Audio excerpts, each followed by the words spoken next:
रोहिणी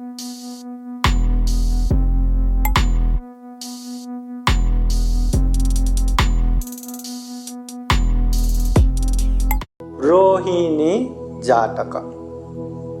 ये जातक है तथागत बुद्ध जेतवन बिहार में रहते समय जो अनाथपिंडिक महाजन के घर पे काम करने वाले रोहिणी दासी के कारण ये उपदेश देते हैं।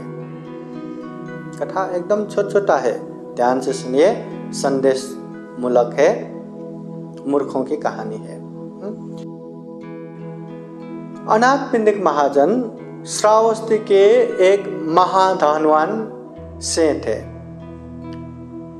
वो अनाथपिंडिक महाजन ने सोने के असरफी बिछा के जैत राजकुमार का बगीचा खरीदने के बाद 54 करोड़ धन खर्चा करके पूर्वाराम बिहार दान दिया और हर दिन 1000 बनते लोगों के लिए भोजन दान, जलपान दान तैयार करके दान देते थे।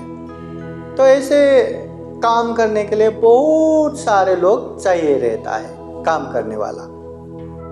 तो अनाथपिंडिक महाजन के घर पे काम करने वाले बहुत सारे दासी लोग भी थे। उनमें से एक दासी रोहिणी।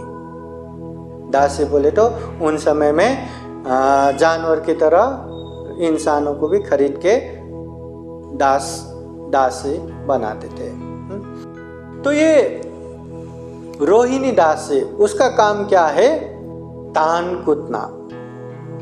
ये जो धान को कूट के उसका चावल बनाना है ना, ये वो ऐसे धान कूटना उसका काम है। तो ये रोहिणी दासी जहां काम करते हैं वहां पे धान कूटने के लिए वो अपना काम करते रहते हैं। उनका एक बूढ़ी माँ थी, वो जो धान कूटते थे ना, वहां पे पास में आके लेटी रहती थी उसकी बूढ़ी माँ। रोहिणी दासी जो अनाथपिंडिक महाजन के लिए काम करती थी, वो उसका काम है धान कूटना, और धान कूटते समय में उसके बूढ़ी माँ वहां नजदीक लेट रही थी। अभी बूढ़ी माँ लेट रही थी तो उसके ऊपर खूब सारा मक्खियाँ भिनभिना रहा था। मक्खियाँ, अभी मक्खी भी बहुत परेशान करता है ना, कितना भी हटाओ बार बार आता रहता है। अभी बूढ़ी लोगों को तो कितना हटाएंगे, है ना, बहुत परेशान होता है ना। तो कितना भी हटाओ वो मक्खियाँ आ ही रहा था, परेशान हो गया। फिर अपने बेटी को कहते हैं कि बेटी रोहिणी, यहाँ बहुत सारा मक्खियाँ पड़ा है, मुझे बहुत ही परेशान कर रहा है, जरा इन मक्खियों को जरा हटाओ। तो रोहिणी ने देखा अपने माँ के ऊपर बहुत सारा मक्खियाँ पड़ा है, यहाँ वहाँ भिन आ रहा है। तो उसने सोची इन मक्खियों को तो मैं छोड़ूंगा ही नहीं, क्या करूं। फिर वो धान कूटने वाला जो मूसल रहता है ना, इसी से सबको मार डालेंगे करके वो लेके वहां गया और मक्खियों को ऐसे जोर से मारा, मक्खियां तो उड़ गया। उसके बूढ़ी माँ को ऐसे लगा वहीं पे मर गए। मक्खियों को मारने के चक्कर में अपने माँ की जान ले लिया। फिर अपने माँ मर गए तो ये देख के बहुत रोने लगे। हाँ, तो ये बात समाचार अभी किसके पास भेज दिया? अनाथपिंडिक सेठ के पास। अनाथपिंडिक सेठ आके सब देखते हैं, अभी क्या कर सकते हैं। उसको जो दाह संस्कार करना है वो करके फिर अनाथपिंडिक महाजन तथागत बुद्ध के पास जाता है और तथागत बुद्ध को ये सारी घटनाएं बताता है। तो उस समय तथागत बुद्ध सुनाता है कि ऐसे मक्खियों को मारेंगे या अम्मा का जो तकलीफ है वो दूर करेंगे करके अभी नहीं, इसने पहले भी ऐसे ही किया था, ऐसे ही जान लिया था करके तथागत बुद्ध सुनाता है। फिर अनाथपिंडिक महाजन के अभी का तो पता है, पहले का हमें पता नहीं, कृपया करके पहले का वो कहानी हमें सुनाइए। फिर तथागत बुद्ध ये रोहिणी जातक सुनाते हैं। अभी रोहिणी जातक कैसा है? पहले वाराणसी देश में ब्रह्मदत्त राजा राज्य कर रहे थे।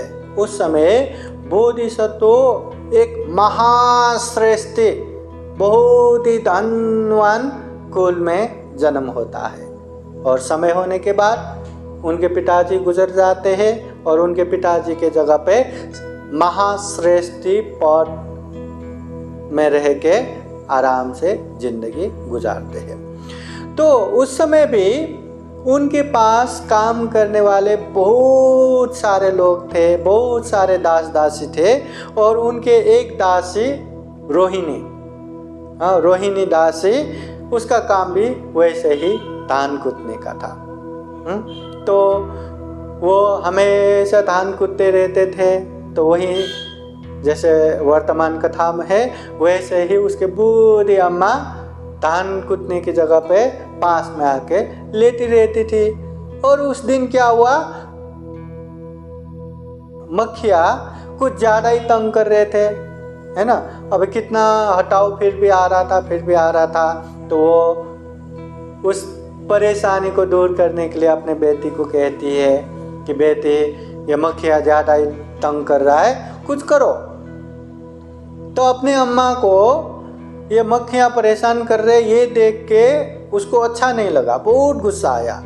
तो उसको तो क्या करूँ, इन मक्खियों को तो मैं छोड़ूंगा ही नहीं, क्या करूँ करके ऐसा वैसा देखते हैं। फिर वो धान कूटने वाला वही मुसल है ना, ऐसे उठा के, अम्मा ठहरो मैं अभी इनको ख़त्म कर देता हूँ करके ऐसे उठा के जोर से मक्खियों को मारता है।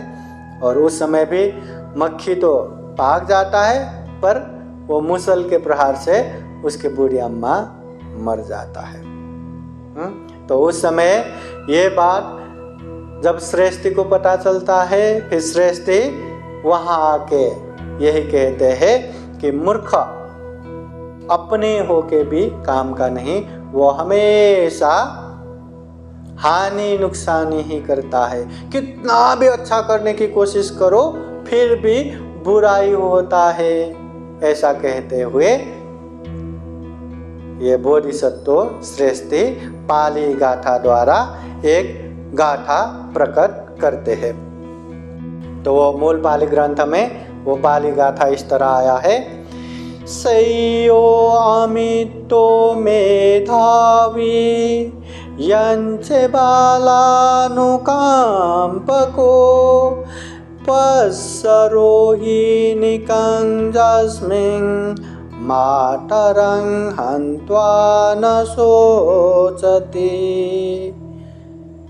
ये जो मूर्ख है, मूर्ख अपना होने से भी या अपने की अपेक्षा बुद्धिवान शत्रु भी रहा तो अच्छा है। जो मूर्ख है अपना या परिवार या मित्र अपने होने से भी बुद्धिवान शत्रु होना ही ठीक है। यहाँ रोहिणी जो बेटी है वो मूर्ख होने की वजह से अपने ही माता की जान ले लिया, हनन कर दिया। तो ये गाथा में यही कहते हैं कि अपने होने के बावजूद भी अगर वो मूर्ख रहा तो वो कल्याणकारी नहीं है, अगर पंडित रहा तो शत्रु भी अच्छा है, क्योंकि वो इतना जान माल का नुकसान नहीं करता। यहाँ अपने ही पुत्री होने के बावजूद भी मूर्ख होने के कारण जान से हाथ धोना पड़ा, उसके माता बेकार में मरना पड़ा, है ना। कहाँ मक्खियाँ दूर करने की बात कहा था और कहाँ जान से ही मार दिया। तो महाकारुणिक तथागत बुद्ध यही गाथा को सारांश करते हुए मूर्ख अपने होने से भी पंडित शत्रु होना ठीक है, ऐसा उपदेश देते हुए ये जातक कथा संपन्न करते हैं। और जातक के अंत में तथागत बुद्ध कहते हैं तदा माता ये वो माता, उस समय का जो माता है ना, अभी जो मर गया ना वही माता। धीता एव धीता, उस समय के जो पुत्री है ना वो अभी के ही पुत्री है, वो रोहिणी जो वर्तमान समय के अनाथ पिंडिक महाजन के घर में काम करने वाला वही रोहिणी दासी है। महासेठीपन अहमेव अहोसी थी, वो जो महासेठी है, वो महाश्रेष्ठी जो है वो तो मैं ही था। हाँ, बोधिसत्व वो तो मैं ही था करके तथागत बुद्ध ये उपदेश देते हैं। कहानी इतना ही है। रोहिणी जातक के तान कुत्ते समय पास में बैठी हुई बूढ़ी अम्मा को मक्खियाँ तंग करता है, मक्खियाँ दूर करने के चक्कर में मुसल से प्रहार करता है मक्खियों को, मक्खियाँ तो उड़ जाता है, माँ की जान जाता है। और ऐसे ही वर्तमान समय में भी हुआ है और ये जातक कथा में भी हुआ है। ये है रोहिणी जातक। मूर्ख अपना होने से भी पंडित शत्रु होना ही ठीक है। साधु साधु साधु। बुद्धं नमामि, बुद्ध को नमन करता हूँ। धम्मं नमामि, धम्म को नमन करता हूँ।